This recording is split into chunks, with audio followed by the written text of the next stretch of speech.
প্রতিটা রোজা রাখতে হবে, হয়তো 9-10 না হয় 10-11। আল্লাহ পাক রব্বুল আলামিন আমাদের সকলকে রোজাগুলো রাখার তৌফিক দান করুন। হাদিস শরীফে আছে রোজা রাখলে ফায়দা কি হবে?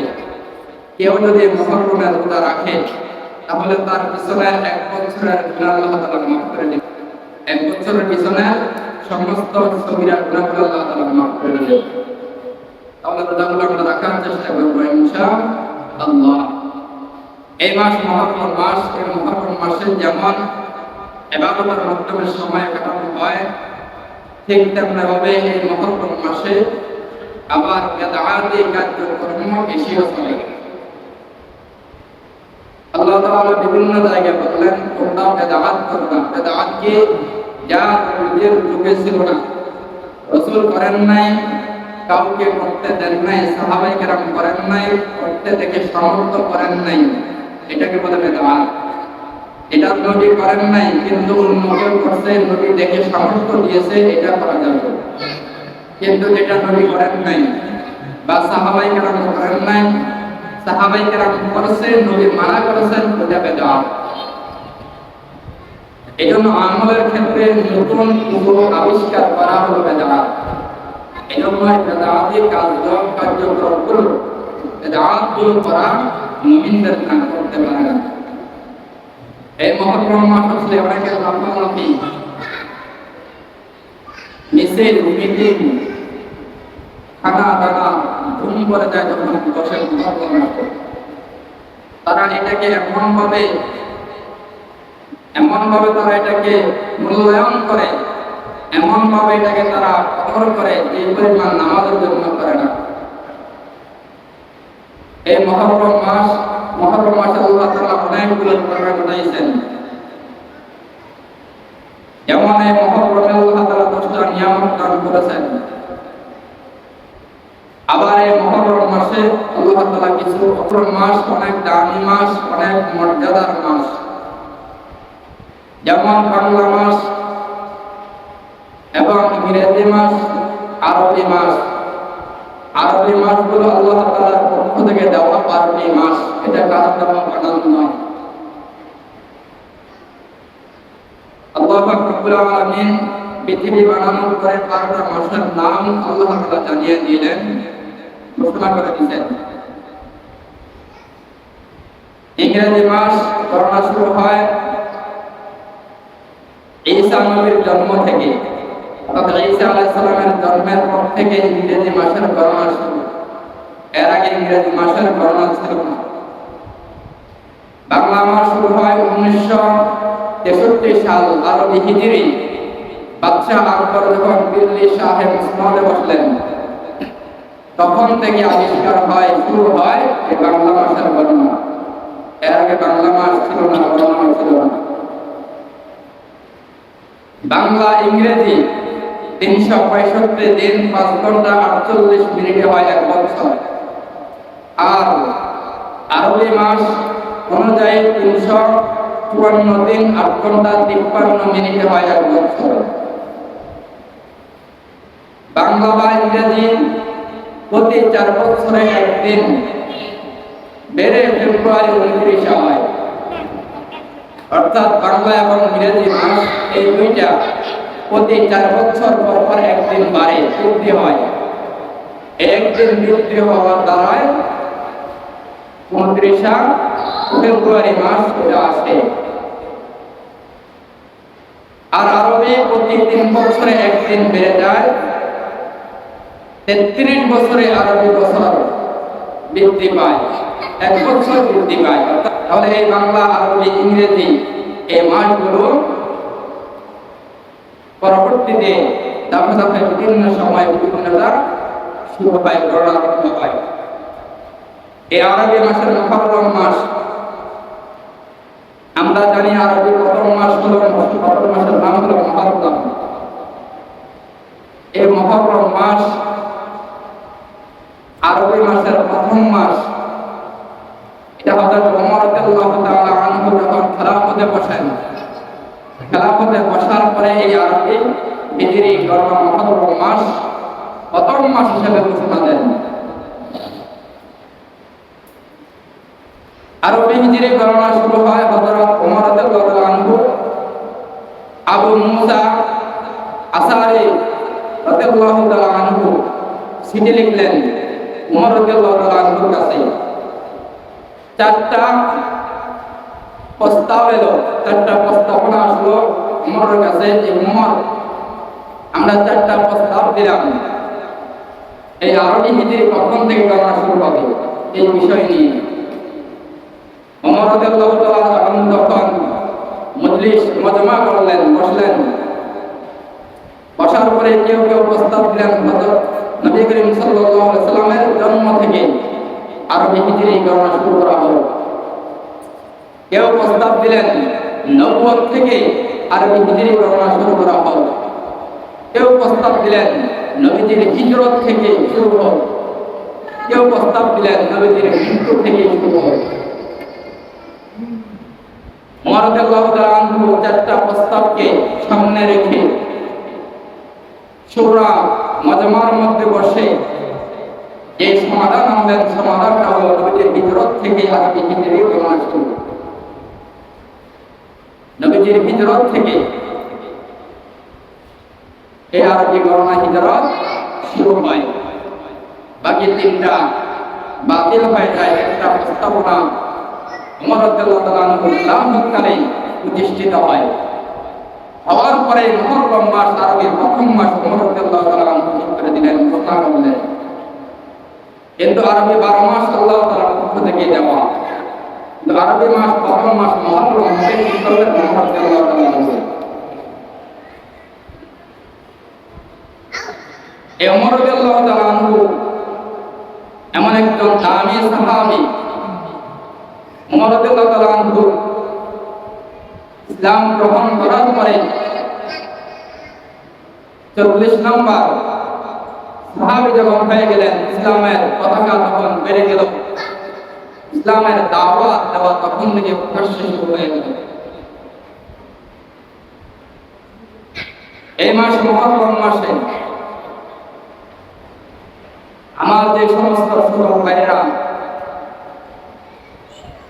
10 মুহররমে র্যালি বের করবে, আই হুসেন হাই হুসেন বলে চিৎকার করবে, লাফালাফি করবে। নবী করিম সাল্লাল্লাহু আলাইহি সাল্লামের ইন্তেকালের 60 বছর পর হুসাইন রাদিয়াল্লাহু তাআলা আনহু শাহাদাত হয়। হুসাইন রাদিয়াল্লাহু তাআলা আনহু শাহাদাত হওয়ার কারণ হলো পৃথিবীর জমিনে গোলামি হবে একমাত্র আল্লাহ তাআলা, আর কারো গোলামি হবে না, এই দাওয়াত দেওয়ার জন্য শাহাদাত বরণ করলেন। অথচ হুসাইন রাদিয়াল্লাহু তাআলা আনহুকে কেন্দ্র করে অনেকে ইয়াজিদকে কাফের বলে ঘোষণা দেন। যদিও তখন ইয়াজিদ ছিল সিরিয়ায়। হুসাইন রাদিয়াল্লাহু তাআলা আনহুর শাহাদাতের ক্ষেত্রে ইয়াজিদ সরাসরি জড়িত নয়, কিন্তু হুসাইন রাদিয়াল্লাহু তাআলা আনহুর বড় ভাই হাসান রাদিয়াল্লাহু তাআলা আনহু তার শাহাদাতের ক্ষেত্রে অনেকটাই ইয়াজিদের সরাসরি জড়িত প্রমাণ পাওয়া যায়। যারা হুসাইন রাদিয়াল্লাহু তাআলা আনহুর শাহাদাতকে কেন্দ্র করে মিছিল মিটিং করে, তাদের কাছে প্রশ্ন হলো, হুসাইন রাদিয়াল্লাহু তাআলা আনহুর বড় ভাই হাসান রাদিয়াল্লাহু তাআলা আনহু শাহাদাত করলেন, তার শাহাদাত বার্ষিকী পালন করবে কেন? আপনারা জুমায় খতিব সাহেবের জবানে শুনেন, যে জায়গায় হুসাইন রাদিয়াল্লাহু তাআলা আনহুর নাম আছে ওই জায়গায় হুসাইন রাদিয়াল্লাহু তাআলা আনহুর নাম আছে। খুতবায় পড়া যায়, শোনা যায়, সাইয়্যিদা শাবালি আহলিল জান্নাহ হুসাইন তারা দুই ভাই। কিন্তু হুসাইন রাদিয়াল্লাহু তাআলা আনহুর শাহাদাত বার্ষিকী পালন করে, হাসান রাদিয়াল্লাহু তাআলা আনহুর শাহাদাত বার্ষিকী পালন করে না কেন? এই মুহররম মাসে হাসান হুসাইন রাদিয়াল্লাহু তাআলা আনহুর বাবা আলী রাদিয়াল্লাহু তাআলা আনহু শাহাদাত বরণ করে মুহররমে, তার শাহাদাত বার্ষিকী পালন করে না কেন? নবীজির জামাতা ওসমান রাদিয়াল্লাহু তাআলা আনহু, নবী বলেন সকল নবীর একজন বন্ধু থাকবে জান্নাতের মধ্যে, আমার বন্ধু থাকবে জান্নাতে ওসমান রাদিয়াল্লাহু তাআলা আনহু। এই ওসমান রাদিয়াল্লাহু তাআলা আনহুর শাহাদাতে মুহররমে তার শাহাদাত বার্ষিকী পালন করে না কেন? হযরত ওমর রাদিয়াল্লাহু তাআলা আনহু তার শাহাদাত বার্ষিকী পালন করে না কেন? এভাবে বড় বড় সাহাবায়ে কেরাম সাহাবীরা তাদের শাহাদাত বার্ষিকী, তাদের শাহাদাত হয়েছে মুহররমে, কিন্তু তাদের শাহাদাতের বার্ষিকী পালন করে না। হুসাইন রাদিয়াল্লাহু তাআলা আনহু শাহাদাত নিয়ে লাফালাফি করে। যারা করে শিয়া, এই শিয়ার মধ্যে 22টা দল আছে। যারা একদল শিয়া আছে যারা বলে আল্লাহ নবীর কাছে ওহী পাঠান নাই, জিবরাইলকে পাঠাইছেন হযরত আলীর কাছে, ভুলে চলে গেছে মুহাম্মাদের কাছে। অর্থাৎ তারা নবীকে নবী হিসাবে মানে না, আলী রাদিয়াল্লাহু তাআলা আনহুকে নবী হিসাবে মানে।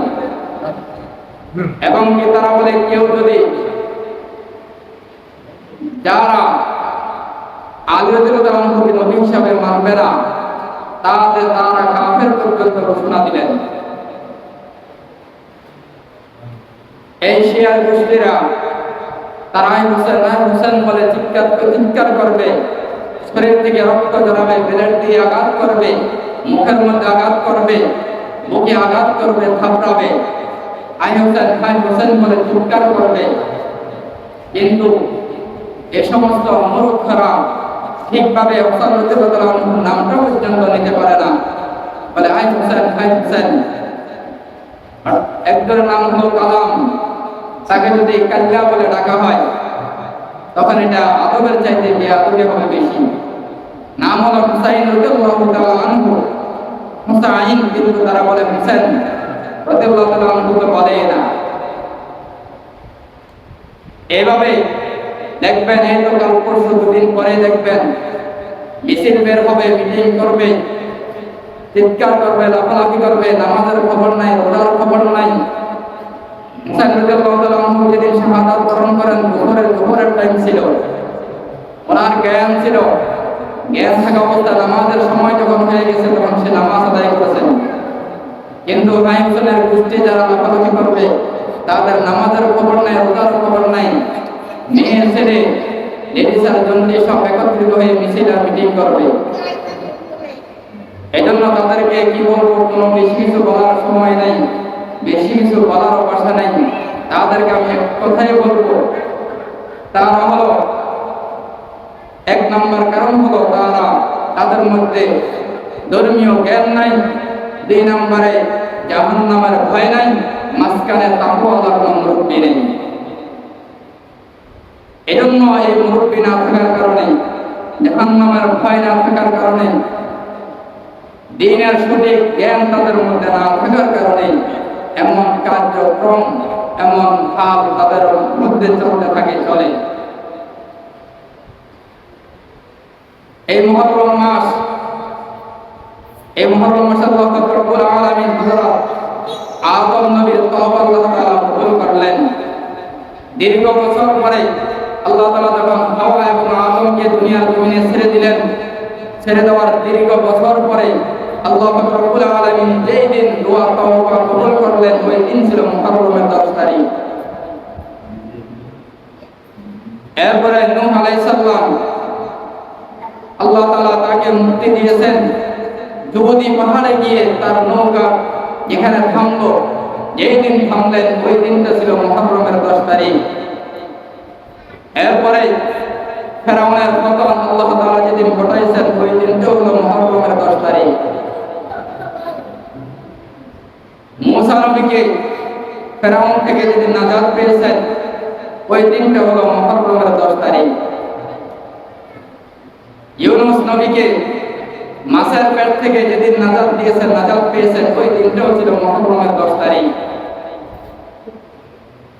ইউসুফ আলাইহিস সালামের বাবা ইয়াকুব আলাইহিস সালাম 4 যেদিন পালন হয়েছে ওই দিনটাও ছিল মুহররমের 10 তারিখ। তাহলে আল্লাহ তাআলা অনেকগুলা নিয়ামত এই মুহররমের 10 তারিখে ঘটাইছেন। আবার এই মুহররমের 10 তারিখে অনেকগুলা মর্মান্তিক ঘটনা আল্লাহ তাআলা ঘটাইছেন। ওমর রাদিয়াল্লাহু তাআলা আনহু যেদিন শাহাদাত বরণ করলেন তখন নামাজের হালতে ছিলেন। তখন তাকে যখন পিছন থেকে নামাজের অবস্থায় যখন ছুরিকাঘাত করলেন, আক্রমণ করলেন, তখন ওমর রাদিয়াল্লাহু তাআলা আনহু পিছন থেকে একজনকে ইশারা দিয়ে সামনে পাঠাইছেন নামাজের জন্য। নামাজ শেষ করার পরে ওমর রাদিয়াল্লাহু তাআলা আনহু তার সন্তান আব্দুল্লাহকে জিজ্ঞাসা করলেন, আব্দুল্লাহ, আমাকে শাহাদাতের পেয়ালা কে পান করেছেন? আমার শরীরের রক্ত কোনো মুসলমানের হাতে পড়লো কিনা, মুসলমানের হাতে হলো কিনা? তখন সন্তান আব্দুল্লাহ বলল, না, আপনার শরীরের রক্ত কোনো মুসলমানের হাতে লাগে নাই। ওমর রাদিয়াল্লাহু তাআলা আনহু আল্লাহর কাছে শুকরিয়া আদায় করলেন। কারণ ওমর রাদিয়াল্লাহু তাআলা আনহু আল্লাহর কাছে দোয়া করলেন, হে আল্লাহ, আমাকে আপনি শাহাদাতের পেয়ালা দান করান। ওমর রাদিয়াল্লাহু তাআলা আনহু আব্দুল্লাহকে বললেন, হে সন্তান আমার মনের খুব আশা, দুনিয়া তো আমি নবী করিম সাল্লাল্লাহু আলাইহি সাল্লামের সাথেই ছিলাম, আমি চাই মরার পরও আমি নবীর কাছে একটু শোয়ার জন্য। আম্মা জান আয়েশা রাদিয়াল্লাহু আনহার কাছে যাও, একটু অনুমতি আনো, যেহেতু নবী এক পাশে আবু বকর আর এক পাশে আম্মা জান আয়েশা, থাকার জায়গা ঘরের মধ্যে যেহেতু কবর, একটু অনুমতি আনো দিয়া ওমর রাদিয়াল্লাহু তাআলা আনহু একটু অনুমতি চাইছেন থাকার জন্য। যখন খবর নিয়ে গেলেন তখন বললেন, অন্য কোন সাহাবীর বেলায় চিন্তা ভাবনা করা যেত, ওমরের বেলা চিন্তা করার কোনো বিষয় নাই, অনুমতি দিয়ে দিলাম। এমন একজন সাহাবী ওমর রাদিয়াল্লাহু তাআলা আনহু, তার শাহাদাতে মুহররমে কিন্তু তার শাহাদাত বার্ষিকী পালন হয় না। এজন্য যারাই এই মুহররম মাসে, নবী করিম সাল্লাল্লাহু আলাইহি ওয়াসাল্লাম বলেন যে মুহররম মাসে তোমরা রোজা রাখো, এই মুহররম মাসে তোমরা বেশি বেশি খরচ করো, পরিবারের জন্য খরচ করো। যদি পরিবার পরিজনদের জন্য খরচ করতে পারো, বেশি খানার ব্যবস্থা করতে পারো, তাহলে কি লাভ হবে? নবী করিম সাল্লাল্লাহু আলাইহি ওয়াসাল্লাম বলেন, আগামী 1 বছর তোমাকে আল্লাহ তাআলা সচ্ছলতা দান করবেন। এখন এখানে প্রশ্ন হলো, রোজা রাখলে খরচ করব কিভাবে? খরচ করলে রোজা রাখার সুযোগটা কিভাবে?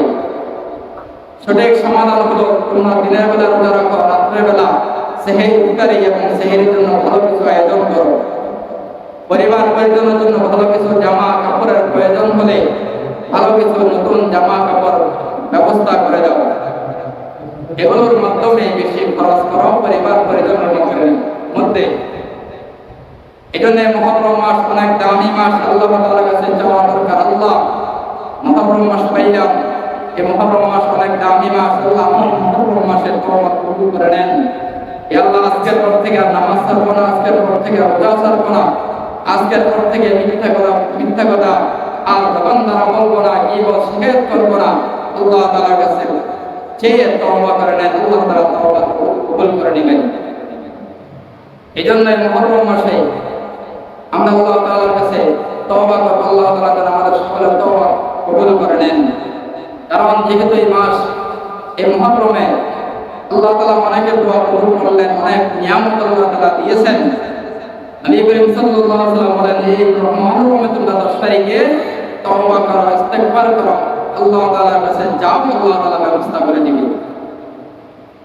এজন্য মুহররম মাসে আমরা বেদাতি কাজগুলো না করে, বেদাতি কাজগুলো আমরা না করে, আমলগুলো আমরা না করে, যে আমলগুলো আল্লাহ রাসূলের দেওয়া নির্দেশিত অনুযায়ী, আদেশ অনুযায়ী, এবং যেগুলো নিষেধ করলেন ওই নিষেধগুলো ছেড়ে দিয়ে আদেশগুলো মেনে এই মুহররম মাসের আমরা 10 মুহররম, যেটা আশুরা বলা হয়, এই আশুরা 10 মুহররম আল্লাহ তাআলা দেওয়া অনেক নিয়ামত, এই নিয়ামতকে আমরা কাজে লাগাবো আমাদের জন্য।